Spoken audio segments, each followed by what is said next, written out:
안녕하세요. 로사쌤입니다. 컴퓨터 활용 능력 필기 문제들을 살펴보고 있는데요. 오늘은 1과목에서 시스템 설정에 관한 내용을 배워보도록 하겠습니다. 먼저 키보드에 관한 문제입니다. 제어판에서 키보드를 클릭하면 키보드의 여러 가지 설정을 변경할 수 있는데요. 먼저 문제를 읽어보도록 할게요.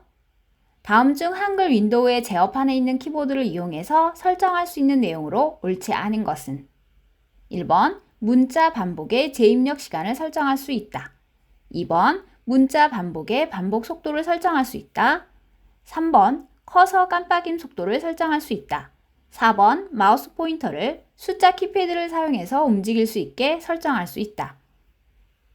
자, 이러한 내용은 직접 윈도우에서 키보드를 실행해서 어떠한 내용이 설정 가능한지 확인하시는 것이 좋습니다. 자, 그럼 키보드 설정 화면을 살펴볼게요. 윈도우 10의 검색란을 클릭하고 키보드라고 입력합니다. 엔터를 누르면 이렇게 키보드 속성창이 나타나는데요. 속도 탭에서 문자 반복에 대해서 재입력 시간을 조절하고 반복 속도를 조절할 수 있습니다. 예를 들어서 재입력 시간을 매우 길게 하고 반복 속도를 느리게 하면 키를 조금 오래 누르고 있다고 해도 A가 여러 번 입력되지 않습니다. 반복해서 입력되는 시간이 매우 길기 때문에 조금 천천히 누르더라도 오타가 발생하지 않습니다. 오히려 나는 반복 입력을 하려고 하는데 잘 되지 않아서 더 불편하다 라고 하시면 재입력 시간과 반복 속도를 조금 빠르게 설정하시면 됩니다. 이제 A를 눌러볼게요. 네. 만약에 반복 속도를 매우 빠르게 설정하면 이렇게 되고 재입력 시간을 짧게 하면 이렇게 훨씬 더 빠르게 여러 번 A를 입력할 수 있습니다. 적당히 중간 정도로 해두면 좋습니다. 그리고 커서의 깜빡임 속도도 조절할 수 있습니다. 빠름으로 하면 매우 빠르게 깜빡이고 없음 쪽에 가까우면 커서의 깜빡임 속도가 매우 느려집니다. 적당한 속도로 설정을 하고 하드웨어 탭을 가볼게요. 하드웨어 탭에서는 어떠한 키보드 장치가 설치되어 있는지 확인할 수 있습니다. 이제 확인을 클릭할게요. 자, 이제 다시 문제를 살펴볼게요. 키보드에서는 문자 반복의 재입력 시간, 문자 반복의 반복 속도, 그리고 커서의 깜빡임 속도를 설정할 수 있었습니다. 마우스 포인터를 숫자 키패드를 사용해서 움직일 수 있게 설정하는 것은 없었습니다. 그래서 정답은 바로 4번입니다. 제어판 속도 탭에서 문자 반복 재입력 시간, 문자 반복 반복 속도, 커서의 깜빡임 속도를 설정할 수 있다는 점 꼭 기억하시고요. 그러면 마우스 포인터를 숫자 키패드를 사용해서 움직일 수 있게 설정하는 법 한번 배워보도록 하겠습니다. 윈도우 10에서는 마우스 키 켜기 또는 끄기라는 기능이 있습니다. 조금 전에 키보드를 입력했던 검색란을 클릭하고 마우스를 입력하면 여러 가지 목록이 나타나는데요. 그 목록에서 마우스 키 켜기 또는 끄기를 클릭합니다. 마우스 키의 숫자 키패드를 사용하여 마우스 포인터 이동이라는 항목을 켬으로 설정하면 이렇게 이 부분을 클릭하면 켬이 설정되는데요. 이렇게 켬으로 설정하면 숫자 키를 눌러서 마우스 포인터를 이동할 수 있습니다. 자, 그럼 직접 실행해 볼게요. 검색란에 마우스를 입력합니다. 마우스 키 켜기 또는 끄기를 클릭합니다. 마우스 키의 숫자 키패드를 사용하여 마우스 포인터 이동을 클릭해서 켬으로 설정합니다. 자, 이제 넘버락 부분에 있는 숫자 키패드를 이용해서 마우스를 움직여 보도록 하겠습니다. 2를 누르면 마우스 포인터가 조금씩 아래로 내려가고 있고요. 6을 누르면 조금씩 오른쪽으로 이동하고 있습니다. 네, 지금 6을 계속 누르고 있으니까 바로 이렇게 이동하는 거 알 수 있죠? 이렇게 해서 숫자 키패드로 마우스 포인터를 이동할 수 있는데요. 이렇게 되면 이제 숫자 키패드에 숫자를 입력할 수 없다는 점이 문제입니다. 불필요할 때는 해제를 하셔야 합니다. 다시 가볼게요. 검색란을 클릭하면 조금 전에 실행했던 기능이기 때문에 바로 최근 목록에 나타납니다. 클릭을 하고 켬을 클릭해서 해제를 합니다. 그리고 X를 누릅니다.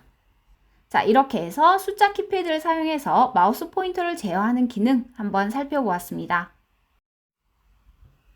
자, 이제 2번 문제를 풀어볼게요. 2번은 마우스에 관한 문제입니다. 다음 중 윈도우의 추가 마우스 옵션에서 설정 가능한 기능으로 옳지 않은 것은 1. 입력할 때 포인터 숨기기를 할 수 있다. 2. Alt를 눌러서 포인터의 위치를 표시할 수 있다. 3. 포인터 자국의 길이를 조정하여 표시할 수 있다. 4. 포인터의 그림자를 사용할 수 있다. 자, 그럼 이번에는 마우스 설정을 살펴보도록 하겠습니다. 키보드와 마찬가지로 검색란에 마우스를 입력합니다. 마우스 설정을 클릭하고요. 조금 전에 문제에서 언급되었던 추가 마우스 옵션을 클릭합니다. 단추 탭에서 왼쪽 단추와 오른쪽 단추의 기능을 바꿀 수 있습니다. 왼손을 사용하실 때 매우 편리한 기능인데요.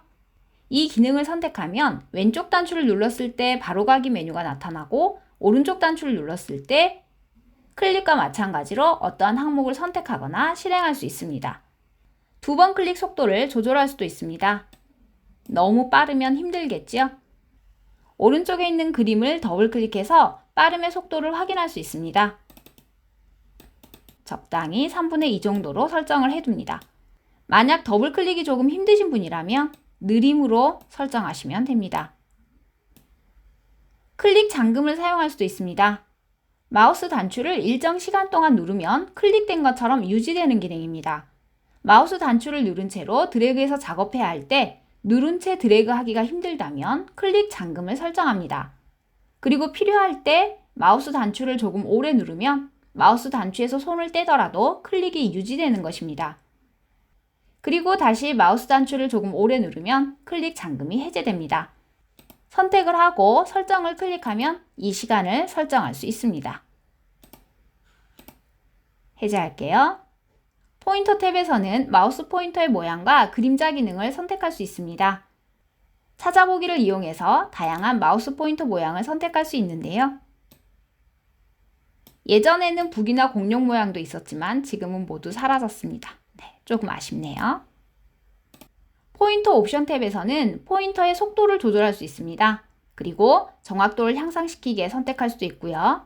맞추기 기능을 이용해서 대화 상자가 떴을 때 기본 단추로 마우스 포인터가 자동으로 이동하게 설정할 수도 있습니다. 포인터 자국 표시를 클릭하면 이렇게 마우스 포인터가 이동할 때 자국이 따라다녀서 마우스 포인터를 쉽게 찾을 수 있습니다. 길게 할 수도 있고 짧게 할 수도 있습니다. 해제할게요. 입력할 때는 포인터 숨기기를 선택하면 글자를 입력할 때는 마우스 포인터가 보이지 않습니다. 그리고 컨트롤 키를 누르면 포인터 위치를 표시하게 선택할 수도 있습니다. 컴퓨터 선생님들이 수업할 때 많이 사용하는 기능인데요. 선택을 해놓고 컨트롤 키를 누르면 이렇게 동심원이 표시되면서 마우스 포인터의 위치를 바로 확인시켜 줍니다. 해제할게요. 휠을 클릭하면 휠을 한번 굴렸을 때 몇 줄씩 이동할 것인가 줄의 수를 설정할 수 있습니다. 한 번에 하나면씩 이동할 수도 있지만 불편하겠죠? 휠을 상하로 이동할 때, 그러니까 가로 스크롤 상태에서도 문자를 몇 문자씩 이동할 것인가 이렇게 선택할 수도 있습니다. 하드웨어 탭에서는 어떠한 마우스가 연결되었는지 확인할 수 있습니다. 자, 이렇게 해서 마우스 속성을 한번 살펴보았는데요. 조금 전에 문제에서는 Alt 키를 눌렀을 때, 그러니까 포인트의 위치를 표시하는 키를 Alt 키라고 언급했습니다. 방금 전에 살펴보면 컨트롤 키였기 때문에 그 부분이 틀린 항목이 되겠습니다. 자, 확인을 누르고 X하고 입력할 때 포인터 숨기기를 할 수 있었고요. Alt가 아니라 컨트롤이었습니다. 그래서 정답은 2번이고요.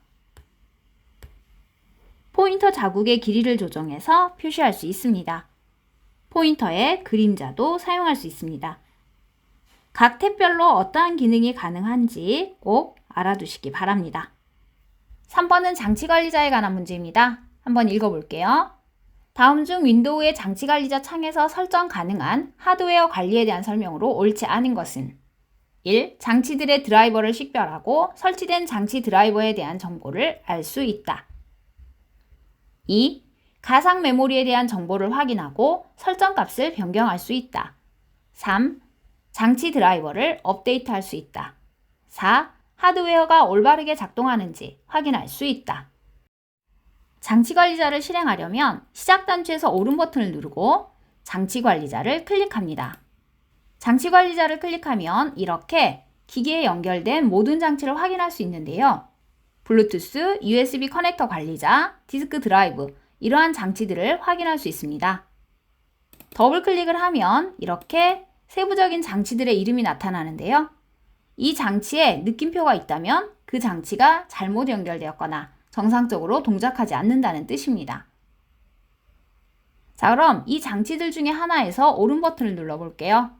그러면 드라이버 업데이트, 디바이스 사용 안함, 디바이스 제거, 하드웨어 변경사항 검색, 속성 이러한 메뉴를 확인할 수 있습니다. 속성을 클릭해 볼까요? 이렇게 대화 상자가 나타나는데요. 여기에서 드라이버 탭을 클릭하면 드라이버 공급자와 설치 날짜, 버전 등을 확인할 수 있습니다. 드라이버 정보를 클릭하면 이렇게 파일의 위치와 이름까지 확인할 수 있습니다. 자, 이제 확인을 클릭하고 다시 문제를 살펴보도록 하겠습니다. 장치들의 드라이버를 식별하고 설치된 장치 드라이버에 대한 정보를 확인할 수 있습니다. 가상 메모리에 대한 언급은 없었지요? 정답은 2번입니다. 3번, 장치 드라이버를 업데이트 할 수 있습니다. 드라이버 업데이트 메뉴 있었고요. 그리고 하드웨어가 올바르게 작동하는지 확인할 수 있습니다. 자, 그래서 장치 관리자에서 실행 가능한 이러한 기능들 꼭 기억하시기 바랍니다. 자, 그렇다면 가상 메모리는 무엇이고 가상 메모리는 어디에서 설정하는지 한번 자세히 배워보도록 할게요. 먼저 컴퓨터 안에는 사람의 뇌와 같은 역할을 하는 CPU가 있습니다. 센트럴 프로세싱 유닛이라고 하고요. 우리가 많이 들어봤었던 인텔이라는 회사가 바로 CPU를 만드는 회사입니다.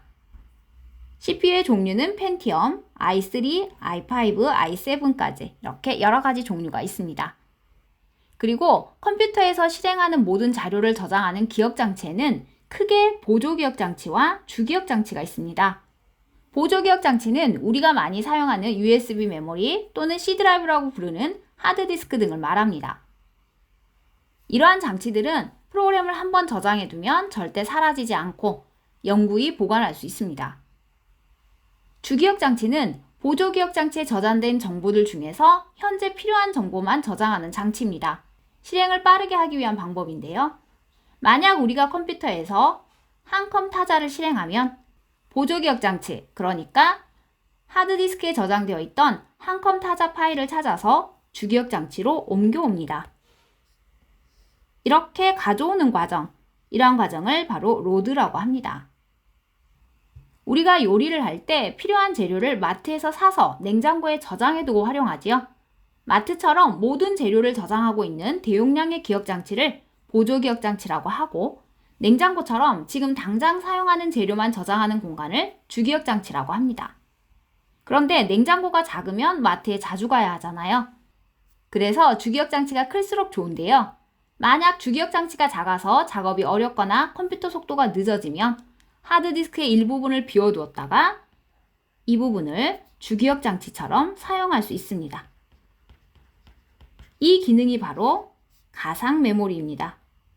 그리고 참고로 CPU와 주기억장치 사이의 위치에서 두 장치 사이의 속도 차이를 완화하고 조금 더 빠르게 작업할 수 있게 도와주는 메모리가 캐시 메모리입니다. 캐시 메모리에 관한 문제도 자주 출제되기 때문에 의미를 꼭 알아두셔야 합니다. 자, 그럼 가상 메모리를 어디에서 설정하는지 배워볼게요. 가상 메모리는 방금 전에 말씀드렸던 것처럼 보조기억장치의 일부를 주기억장치처럼 사용하는 메모리 사용 기법입니다. 프로그램을 일정한 크기의 페이지 단위로 분할하는 페이징 기법 또는 크기가 일정하지 않은 세그먼트 기법을 활용합니다. 가상 메모리를 설정하려면 내 PC에서 오른 버튼을 누르고 속성에 고급 시스템 설정을 클릭합니다. 고급 탭에서 성능의 설정을 클릭하면, 그러니까 이 설정을 클릭하면 성능 옵션에 고급 탭이 있습니다. 고급 탭을 클릭했을 때 가상 메모리의 내용을 확인할 수 있고 변경을 클릭해서 크기를 조절할 수도 있습니다. 자, 한번 이 부분도 직접 실행해 보시기 바랍니다. 자, 그럼 가상 메모리를 살펴본 김에 메모리에 관한 문제를 하나 더 풀어보도록 하겠습니다. 다음 중 컴퓨터에서 사용하는 기억장치에 관한 설명으로 옳지 않은 것은 1. 플래시 메모리는 비휘발성 기억장치로 주로 디지털 카메라나 mp3, 개인용 정보 단말기, USB 드라이브 등 휴대용 기기에서 대용량 정보를 저장하는 용도로 사용된다. 2번 하드디스크 인터페이스 방식은 EID, SATA, SCSI, SCSI 방식이 있다. 3번 캐시 메모리는 CPU와 주기억장치 사이의 위치에서 두 장치 간의 속도 차이를 줄이고 컴퓨터의 처리 속도를 빠르게 하기 위한 메모리이다. 4번 연관 메모리는 보조기억장치를 마치 주기억장치와 같이 사용해서 실제 주기억장치 용량보다 기억 용량을 확대하여 사용하는 방법이다. 정답이 무엇일까요? 네, 방금 전에 설명을 들으셨다면 맞추실 수 있겠지요. 정답은 바로 4번입니다. 이렇게 보조기억장치를 주기억장치와 같이 사용하는 기능은 연관 메모리가 아니라 가상 메모리입니다. 그래서 정답은 4번인데요. 다른 항목들도 살펴볼게요. 먼저 플래시 메모리는 비휘발성 기억장치가 맞습니다. 비휘발성이라는 것은 전원이 끊기더라도 내용이 그대로 유지되는 기억장치를 말합니다. 디지털 카메라나 mp3에서 사용하는 플래시 메모리도 비휘발성 기억장치가 맞습니다. 휴대용 기기에서 대용량 정보를 저장할 수 있는 것도 맞지요? 2번 하드디스크 인터페이스 방식은 이렇게 세 가지 방식이 있습니다. 약간 낯설 수 있지만 이 단어들을 기억해 두시고요. 혹시 이 부분을 잘 모른다고 하면 객관식 문제이기 때문에 혹시 다른 문제를 정확하게 판단할 수 있는지 확인하시는 것이 더 좋겠지요. 3번 캐시 메모리는 조금 전에 보셨던 것처럼 CPU와 주기억장치 사이의 위치에서 두 장치 간의 속도 차이를 줄이는 것이 맞습니다. 그리고 4번에 연관 메모리가 있는데요. 연관 메모리는 무언가 연상되는 내용을 가지고 찾는다는 뜻입니다. 저장된 내용의 일부를 이용해서 정보가 기억된 위치를 찾아내고 그리고 그 데이터를 읽어오는 기억장치를 말합니다. 캐시 메모리, 가상 메모리, 연관 메모리 모두 시험에 자주 출제되는 내용이니까 꼭 기억하시기 바랍니다. 자, 이렇게 해서 오늘은 컴퓨터 활용 능력 필기에서 1과목 컴퓨터 일반의 시스템 설정에 관한 문제들을 살펴보았습니다. 자주 출제되는 문제들이기 때문에 꼭 정확하게 알아두시기 바랍니다. 그럼 다음 시간에 뵐게요. 감사합니다.